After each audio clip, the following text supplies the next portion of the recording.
Hey, Alyssa, I am very Hi. much looking forward to speaking with you today on a new episode of What's New in Digital at No Typical Moments. Yes, I'm so happy to be here. Really excited for this conversation. Before we dive into your 3 points today, do you want to just give a little bit of your background at No Typical Moments? Definitely, yeah. I'm a project manager here at No Typical Moments, and I think I've been a project manager for now 4 years. And I work with sort of a wide variety of clients doing all sorts of amazing work in the world, from events, large scale events, to summits, to sort of educational products. And that's really what I love about NTM is that the clients that we bring in are just all really diverse and just really doing important things, um, locally and I think also more globally. So Mhm. really love my work at NTM.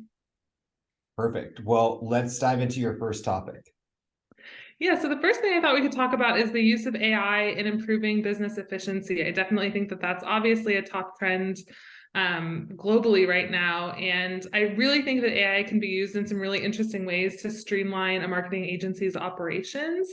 And so, three ways that NTM is sort of looking at integrating AI into our operations is the use of ChatGPT for Slack, allowing sort of Mhm. a daily roundup of all the notes in your channels, which would definitely make my life as a project manager easier. But I definitely think for, other team members who are really have to do a lot of head down work, it can be really easy for them to get these summarized notes that allow them to really maintain their focus on their work and our clients.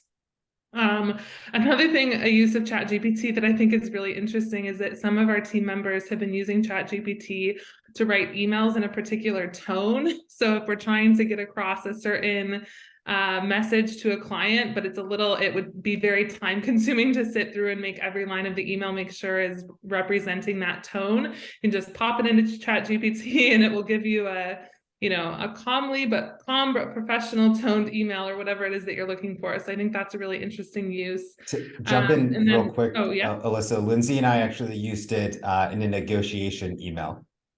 Oh wow, that's amazing. Yeah, I think it's so interesting for like that sort of nuanced communication to be able to have that other level of oversight, I feel like is Mhm. amazing. And then using AI to sort of capture and summarize call notes. I know that some of our chief marketing officers at NTM are really using that feature. And it's really cool. It summarizes an Mhm. entire hour-long call into one paragraph and really shows exactly what happened in the call, not in a detailed way, but I think that high-level summary can be really useful. Mhm. So research though shows that AI is really widely being used in this way. I think 53% of businesses are applying AI to improve production processes like this. And of course, I think that number is only growing. So Mhm. think it's really interesting time to sort of adopt that sort of technology. And ultimately, I think this just allows our agency's time and energy to be better allocated to helping our clients meet their goals and also ensure that our team is really well supported. And I feel like it can be really great for employee sort of productivity and engagement because it cuts down on really repetitive and mundane Mhm. tasks. And so I think that, it also allows our team to focus on higher level tasks that's more difficult for technology to do. So allowing these sort of more simple tasks to be automated by technology allows our team to really focus on providing our clients with a higher level of, insight and communication. So I think it's a win-win for our team and our clients. What advice would you give someone of how to embrace AI? And I say that because whenever there's change, whenever there's new technology, I think it's natural for you to meet it with resistance in whatever way. But I think as you dive deeper into AI, you realize how it can be supportive to your life personally and professionally. Totally. I think it's important to be really clear about what possible challenges about implementing AI are. So, like Mhm. fears that it will cause workforce reduction, Mhm. fears that overuse will create technological dependence, possibilities about the spread of misinformation and errors, unethical practices. Like, there's a lot of possible challenges. And I think really the antidote to that is being aware of what the challenges are and also really communicating with your team about how AI will be implemented, and obviously every business will be different. The way that NTM implements AI technology will be different than another company, and that makes total sense. But I think it's just important to really be clear about how it's going to be used so that everybody's on the same page.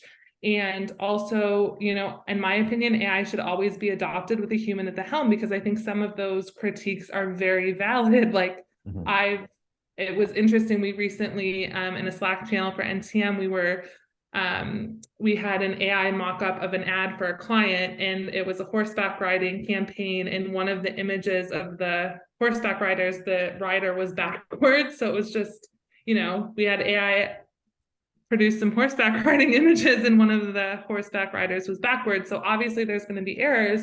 So it's really important that any of this technology is adopted with a human at the helm, reviewing, editing, and overseeing to make sure that it's adopted in a way that's smooth. But overall, I think it's a really exciting burgeoning trend, and I'm really excited about the implications of the integration of AI, in operations, to be able to make our team happier and more productive and our clients more satisfied. Have you experimented in your personal life at all? And I'll give an example. Laura and I had leftovers from shopping for a couple of days that were going to go to waste. So we just put into ChatGPT, we have these 6 ingredients. What could we make? And it had recipe ideas, which was cool. That's amazing. That's a great application. I love that. I think I'll steal that from you, but I've plugged in, I'm taking a trip to Toronto this summer. So I just plugged in like, hey, I'm going to be in Toronto 3 days in August.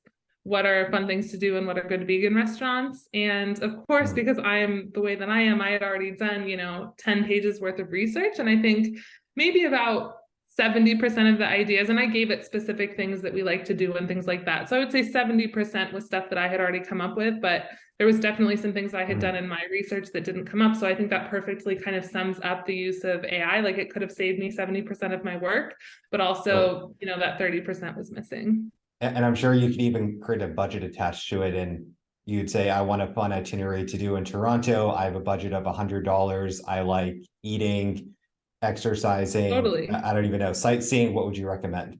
Yeah. It's really amazing and exciting. I think it's an exciting time to be alive. Well, let's move on to point number 2. What's the second one you'd like to discuss? So I thought we could also talk a little bit about Gen Z, that generation born around like 1997 to 2012, that actually represents $140 billion in spending power. I don't know if you knew that, but that's like kind of mind-blowing to me. And Gen Z really wants to support brands that authentically share their values, which seem to be sustainability, LGBTQ rights, self-care, healthy workplace culture. And the group McKinsey conducted some research and found that Gen Z's real main drive is the search for truth, which I think anybody who's lived, in the past 10 years, I think can see that that's a real common trend here.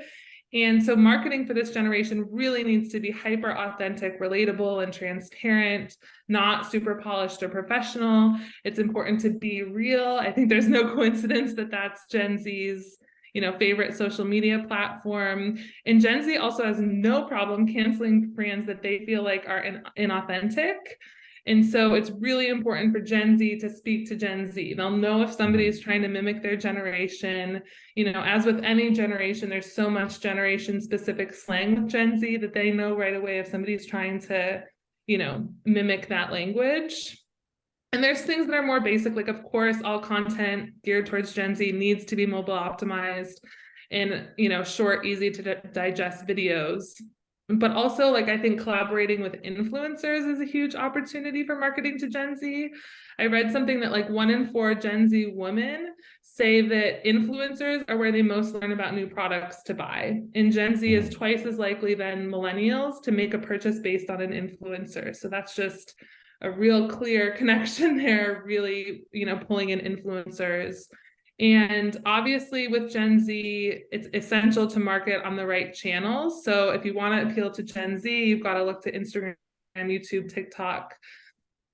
And something else that I find interesting is that Gen Z is the most comfortable generation with a buy now, pay later option. So it's really important that when you're offering a paid product to offer, those more payment options that Mhm. sort of fall within that. And I think Gen that part of the Z, challenge, oh, what? I was just going to interject real quick on the Yeah. platforms that Gen Z really does not like Facebook. I've been Yes. laughed at numerous times by Gen Zs playing pickleball saying we do Facebook ads. It like blew their mind, like I was talking about Are you a Ravia. dinosaur? Yeah, pretty much. Yes. Yeah, I think it's very funny. My nieces too, they think it's like Facebook is so passe.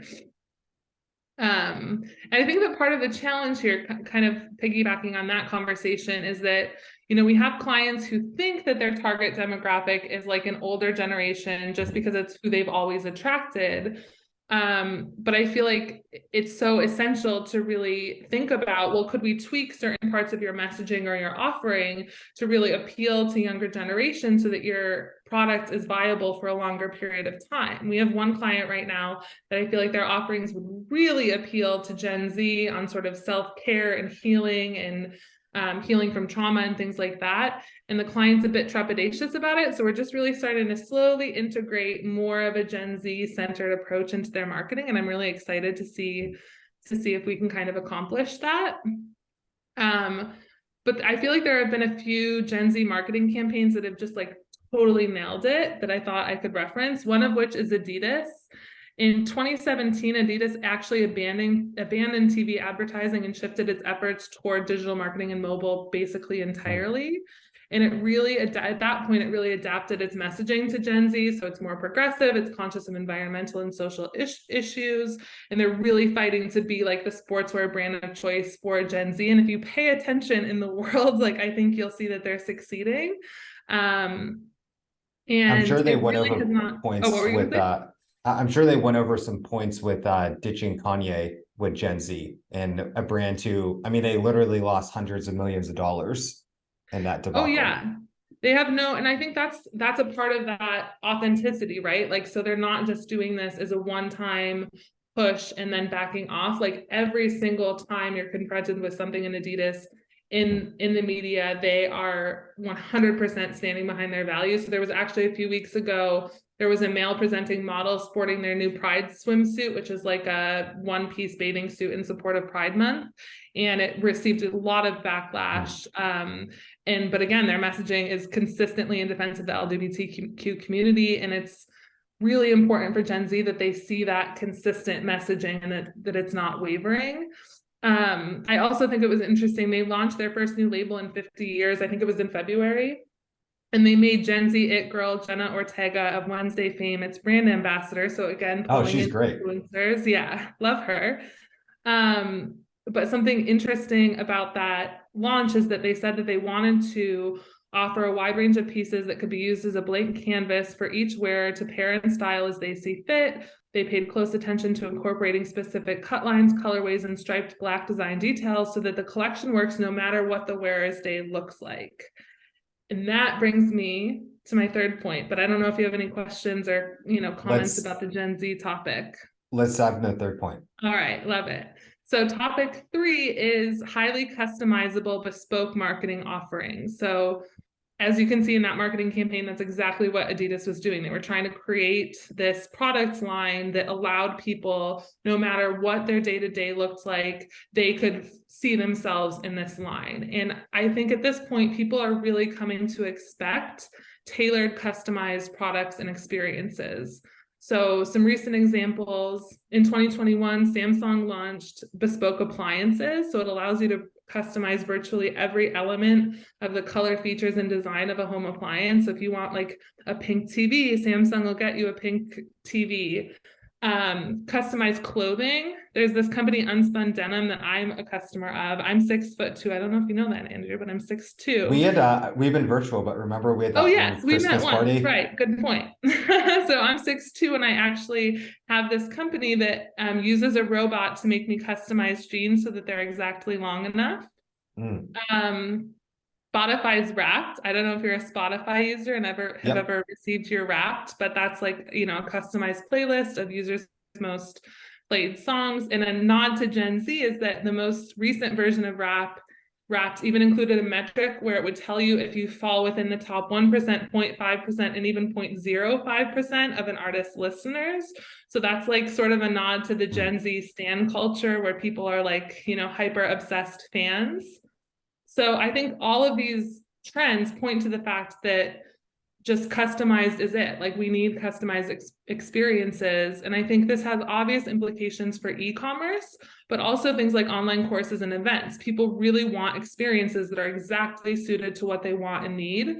So I think, you know, as an agency, it's important for us to strategize with our clients about how to create offerings with that in mind. Like how can we create a more customizable, bespoke experience for people?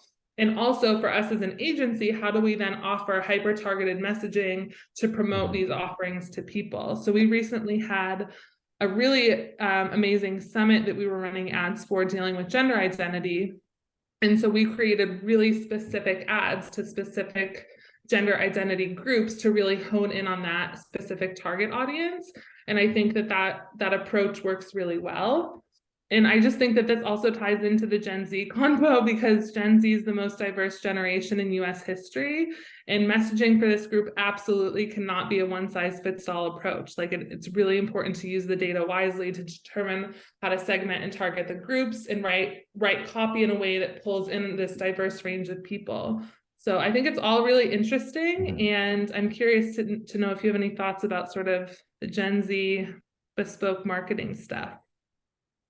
I saw a really funny meme around Spotify Wrapped. That's like the one way in which people are okay with companies manipulating our data one time a year, and we totally just let them do whatever they want.